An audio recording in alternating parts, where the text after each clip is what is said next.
Hi, beauty. Is that yummy? Is that yummy, baby girl? Nope. Where are you going? Nope. Can't leave. Hold up. Can't leave yet. No, we're not done. Hi. Brrr.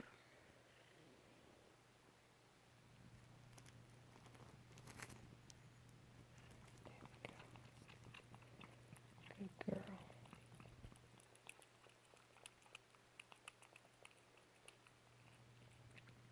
Yeah, good girl. Hi,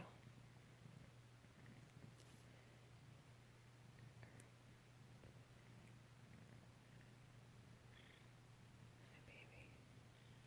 You gotta sit still. Sit still. Good girl.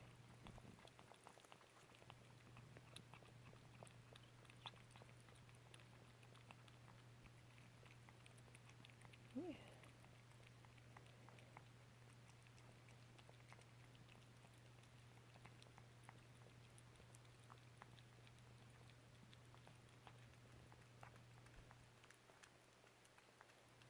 This is Beauty. We pulled her from a local shelter. She was missing a lot of fur, still is. We assumed it was a flea allergy and that she just needed a change of environment and some good nutrition, and she went to a foster home, and a lot of kitty cats coming out of that shelter. Unfortunately, we see it every year. An upper respiratory infection will start going around a shelter, and it's very hard to keep other cats from catching it. So a lot of cats that we were pulling from there had this upper respiratory infection, and we would get them on antibiotics, and usually they would clear up within a week or so, and she just wasn't responding. We took her to the vet, we tried different antibiotics, various things, and kept trying, and she quit eating, quit drinking, and I ended up taking her back from the foster at that point to try to keep her going with subcutaneous fluids, which is what we're doing right now. This is a lactated ringer solution to keep her hydrated that we get from our vet. And then I had to syringe feed her this critical care science diet AD food.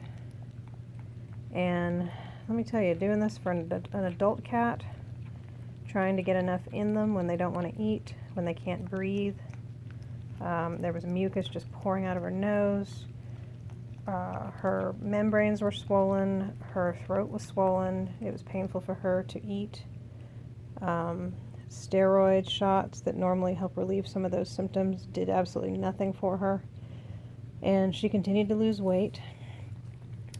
She tested negative for leukemia and AIDS, which actually shocked my vet, because at this point he was pretty sure she had probably AIDS, some sort of autoimmune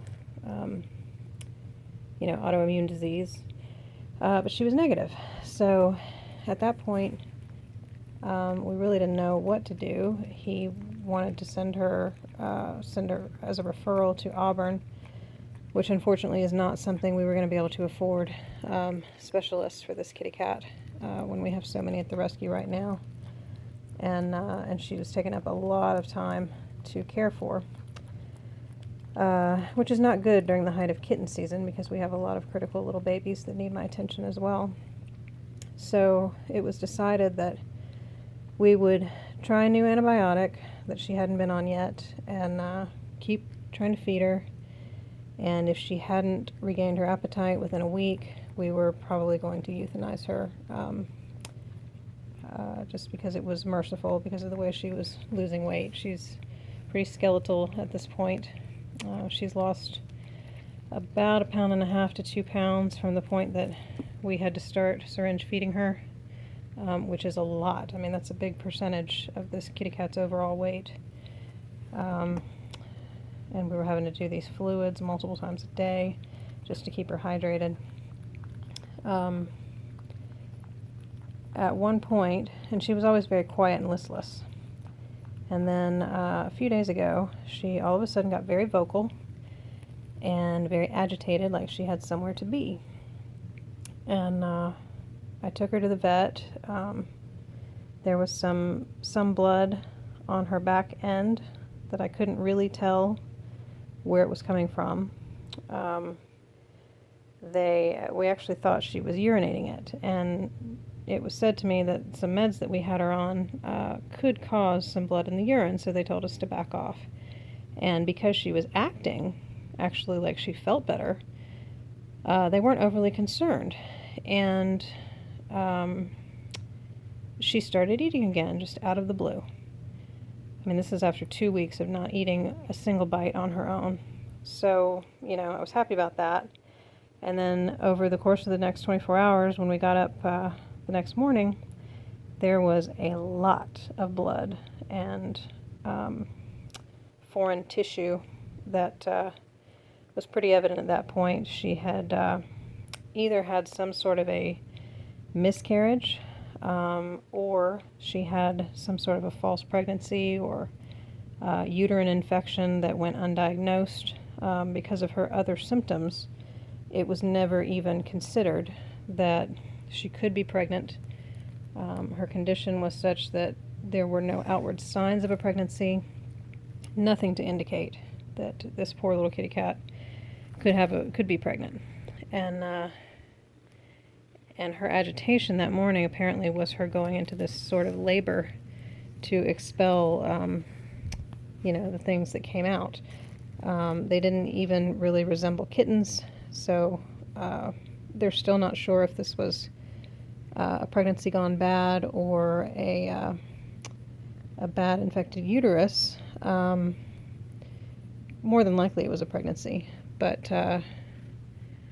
she had to be probably 6 weeks, third trimester, just based on intake dates at the shelter and whatnot. So, she was pretty far along to not have been noticed. But anyway,